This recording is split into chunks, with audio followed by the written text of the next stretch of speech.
ኢትዮጵያ ተጨማሪ የወርቅ ሜዳሊያዎችን አግኝታለች። ይህ ክርስቲያኖ ሰርግ ብዙ ሰዎችን ሸውዷል። አጠቃላይ የተሰሙ ሌሎች የዝውውር መረጃዎችንም ወደ እናንተ በእኩለ ቀን ልዩ ፕሮግራማችን የምናደርስ ነው የሚሆነው። እስከ ፍጻሜው አብራችሁን ትቆዩ ዘንድ ጋብዛችኋለሁ። ፕሮግራሙን ወደ እናንተ ይዤላችሁ የምቀርበው ደግሞ ሮቤል አብርሃም ሆናለሁ። ለቤቱ አዲስ ከሆናችሁ ሰብስክራይብ ያደረጋችሁ ቪዲዮውን እንድትጀምሩ ትጋብዛችኋለሁ። መልካም ቆይታ።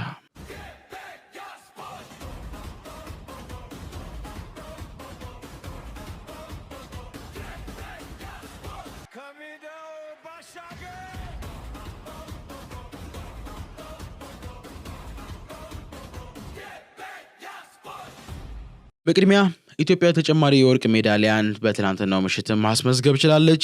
በሴቶች 3000 ሜትር ፍጻሜ አትሌቶች ዳግም ተከታትለው በመግባት ዛሬም ለሀገራችን የወርቅ ሜዳሊያዎችንና የብር ሜዳሊያዎችን ማስመዝገብ ችለዋል።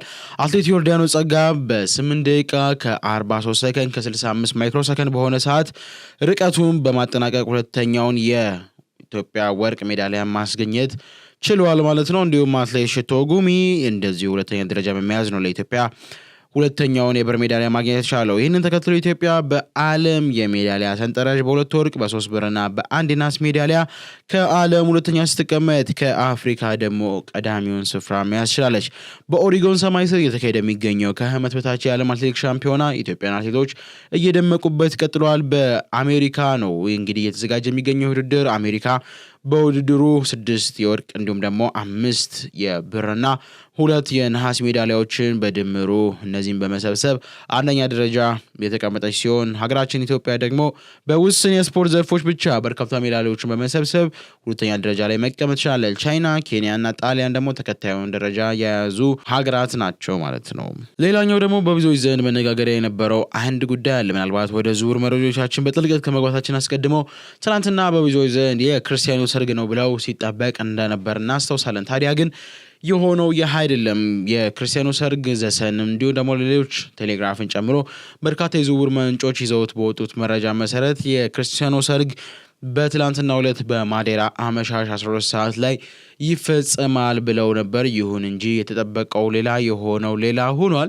ክርስቲያኖ ሮናልዶና ጆርጂኒያ ጋብቻቸውን ይፈጽሙበታል ተብሎ የነበረው የአርዴን ቤተክርስቲያን ሰው ሁሉ ተሰብስቦ እነሱ በመጠባበቅ ላይ ነበር። ይሁን እንጂ ሙሽሮቹ ሲወጡ ግን የነበሩት ክርስቲያኖና ጆርጂያ ሳይሆን ሌላው የአካባቢው እዛ የነበሩት ማህበረሰቦች ሰርግ ነው።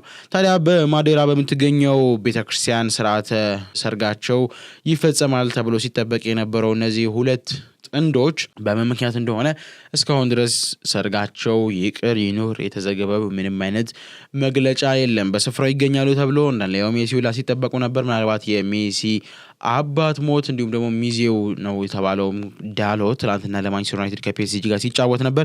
ይህንን ተከትሎ ከሰርጉ ጋር በተገናኘ ምንድነው የሚሉ ጥያቄዎች በብዙዎች ዘንድ ጥያቄን የፈጠረ ሆኗል። ግን የትናንትናው አስገራሚ ሁኔታ ነበር። ምናልባት ምስሉ ላይ እንደምትመለከቱት በርካታ ሰዎች ቸርቹን እንዳለ ከበውት ነበረ።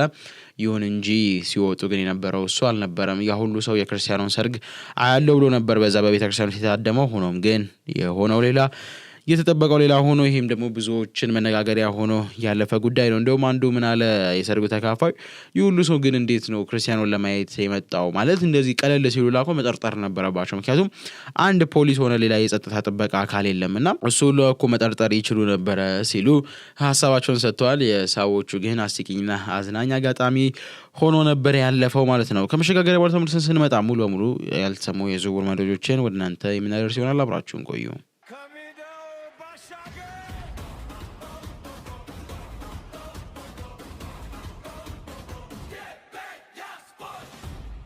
ማንቸስተር ዩናይትድ እና አርሰናል ፒዮ ስታፒሶንን ለማስፈረም ፍላጎት ማሳየታቸው ተገልጿል። ዘሰን ባወጣው መረጃ መሰረት ማንቸስተር ዩናይትድ እና አርሰናል የኢንተር ሚላኑን ወጣት አጥቂ ፒዮን ለማስፈረም ፍላጎት ማሳየታቸውን የተገለጸው ሁለቱም ክለቦች በቅድመ ውድድር ወቅት እንግዲህ የ21 ዓመቱን ጣሊያናዊ አጥቂ ለመመልከት ስካውቶቻቸውን ልከው እንደነበረም ተገልጿል። በተለይ አርሰናል በተጫዋቹ ላይ ለበርካታ ወራት ክትትል ሲያደርግ መቆየቱም ነው የተገለጸው ማለት ነው። በሁለቱም ክለቦች መካከል እንግዲህ ምናልባትም አሁን ላይ መልካም የሚባል ግንኙነት መኖሩን ተከትሎ ድርድሮች ሊጀምሩ ስለመቃረባቸው የተገለጸው ማለት ነው። ሁለቱም ክለቦች በቅድመ ውድድር ወቅት እንዳልኳችሁ ስካውቶቻቸውን ልከው ነበረ። ታዲያ ይህ የ21 ዓመት አጥቂ ምናልባትም ቀጣይ መዳረሻው አርሰናል ወይስ ዩናይትድ የሚለው በጉጉት የሚጠበቅ ጉዳይ ነው የሚሆነው። ኢንተር ሚላን ግን በይፋ እንዳስታወቀው ከሆነ ተጫዋቹ ሊሸጥ የማይችል እንደሆነ አስታውቋል። ይሁን እንጂ በውስጥ ውይይቶች ግን ለአጥቂው የሚጠየቀው ዋጋ ምናልባትም 75 ሚሊዮን ፓውንድ አካባቢ እንደሆነም ተገልጿል። ይህን 75 ሚሊዮን ፓውንድ ማቅረብ የሚችል አካል ካለ ክለቡ ለመደራደር ክፍት መሆኑ የተገለጸው። ተጫዋቹም እንግዲህ ወደ ፕሪሚየር ሊግ ለመዘዋወር እጅጉኑ ፍላጎት እንዳለው ነው የተገለጸው ማለት ነው። ታዲያ የተጫዋቹ ቀጣይ መዳረሻ ዩናይትድ ወይስ አርሰናል የሚለው የሚጠበቅ ጉዳይ ነው የሚሆነው። ፌራን ቶሬስ ወደ ፓሪስ ሴን ጀርመን ሊያመራም ስለመቃረቡ ነው የተገለጸው። ማርካ ይዞት በወጣው መረጃ መሰረት እንግዲህ ፒኤስጂ ፈራን ቶሬስን ለማስፈረም ይፋ የዝውውር ጥያቄ ለማቅረብ በዝግጅት ላይ መሆኑን የተገለጸው። ዝውውሩም በ50 ሚሊዮን ፓውንድ ገደማ አካባቢ ሊጠናቀቅ እንደሚችል የተገለጸው ማለት ነው። ምናልባትም እስከ ሮብ ባለው የቀን ሂደት ውስጥ ተጫዋቹ የሕክምና ምርመራውን ሁሉንም መሰል እንቅስቃሴዎችን አጠናቆ በይፋ ፊርማውን ያኖራል ብለው እንደሚጠበቅ ነው የተገለጸው ማለት ነው።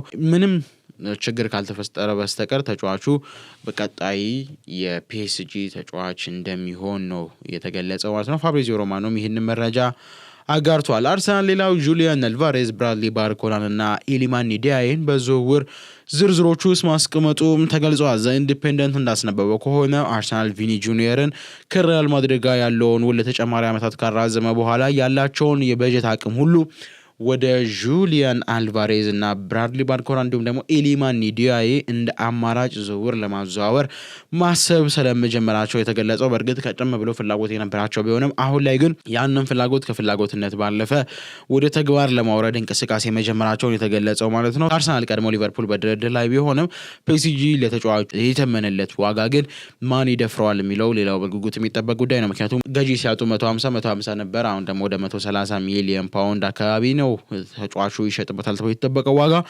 አርሰናል ከኒውካስትል ብሩኖ ጎማሬሽን በ75 ሚሊዮን ፓውንድ ዝውውር ከተጠናቀቀ በኋላ ሌላ የፊት መስመር ተጫዋቾችን ፍለጋ እያጧጠፈው እንደሆነ ነው የተገለጸው። ታዲያ ምናልባትም ብራድሊ ባርኮላ አሪያም ደግሞ ጁሊያን አልቫሬዝ በቀጣይ በአርሰናል ማሊያ የምንመለከታቸው ተጫዋቾች ናቸው የሚሆኑት ማለት ነው። ባርሴሎና ሮድሪን ለማስፈረም ፍሬንኪ ዲዮንግን በዝውውር ሊጠቀመው ስለመሆኑን ተሰምቷል። ማንቸስተር ሲቲ ሮድሪ ወደ ባርሴሎና የሚያደርገውን ዝውውር ብሉ ግራናዎቹ ፍሬንኪ ዲዮንግን የውሉ አንድ አካል በማድረግ ለሲቲ የማስፈረም እድል ይዘው መምጣታቸው ነው የተሰማው ማለት ነው።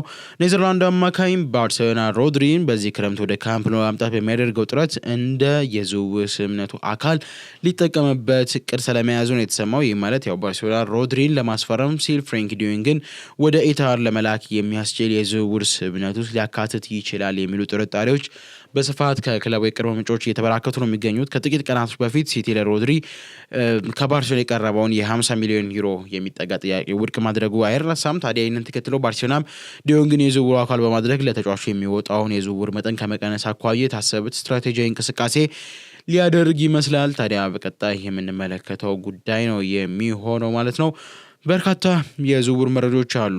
ፌነርባቺ ሮሜሮ ሉካኩን ለማስፈረም ንግግር ስለመጀመራቸው ፋብሪዚዮ ሮማኖ ተናግሯል። ክርስቲያን ፓላስ የአስቶን ቪላውን አጥቂ ኢቫን ጉሳንደንን በውሰት ለማስፈረም ይፋዊ ጥያቄ ማቅረቡን የተገለጸው። በቅርብ ቀናት ውስጥም ፓላስ ከወኪሎቹ ጋር ግንኙነት ስለማድረጋቸውም ጭምር የተሰማው። ሊቨርፑል የአራሆን ዝውውር በ2027 ቋሚ በማድረግ ከፈለገ ለባርሴሎና 55 ሚሊዮን ዩሮ መክፈል እንደሚጠበቅበት ፋብሪዚዮ ሮማኖ አስታውቋል። ማንቸስተር ዩናይትድ በፕሪሲዝን ድንቅ እንቅስቃሴን እያሳየ የሚገኘው የግራ መስመር ተከላካዩ ጄደን ካምሰንን በሳውዛምፕተን በቋሚነት ዝውውር እንደሚፈለግ ካወቀ በኋላ ተጫዋቹ ምናልባት እስከ ጥር ወር ድረስ በቡድኑ የማቆየት ሰፊ እቅዱ ይዞ የነበረ ቢሆንም ማንቸስተር ዩናይትድ አሁን ላይ ለተጫዋቹ እስከ 20 ሚሊዮን ከቀረበለት ለመሸጥ ዝግጁ ስለመሆኑ ሲሞን ጆንስ ገልጿል። በሽክታሽ በዚህ ክረምት የቶትናሙን አማካኝ ኮነር ጋላገርን በውሰት ለማስፈረም ይፋዊ ጥያቄ አቅርቧል። ሪቨር ፕሌት ቲያጎ አልማንዳን ከአትሌቲኮ ማድሪድ በ20 ሚሊዮን ለማስፈረም ከስምምነት ደርሷል። ሌላኛው ደግሞ ቼልሲ ማንኛውም ክለብ ኤንዞ ፈርናንዴዝ ማስፈረም ከፈለገ በዚህ ክረምት ለሮጀርስ ካወጣውት ዋጋ ማይተናነስ ዋጋ ማቅረብ አለበት ሲል 120 ሚሊዮን ፓውንድ ይከፈለኝ ሲል ጠይቋል። ሌላኛው ደግሞ ምናልባት ማንሳት ከጠበቀብንም ላነሳው የምንችላቸው ጉዳዮች በዝውውር ዓለም ውስጥ እነዚህ ይመስላሉ። የሉዊስ ሆልና የማንቸስተር ዩናይትድ ጉዳይ አሁንም ሙሉ በሙሉ መዝገቡ የተዘጋ አይደለም። ምናልባትም የዚህ ተጫዋች መዳረሻ ቀጣይ የት ይሆናል የሚለው የሚጠበቅ ጉዳይ ነው የሚሆነው። ስታድምጡ የቆያችሁት የዕለተ እሁድ የእኩለ ቀን የስፖርታዊ ፕሮግራማችን ነበረ። በሌላ ርዕስ በሌላ ፕሮግራም እስከምንገናኝ ድረስ መልካም ቀን።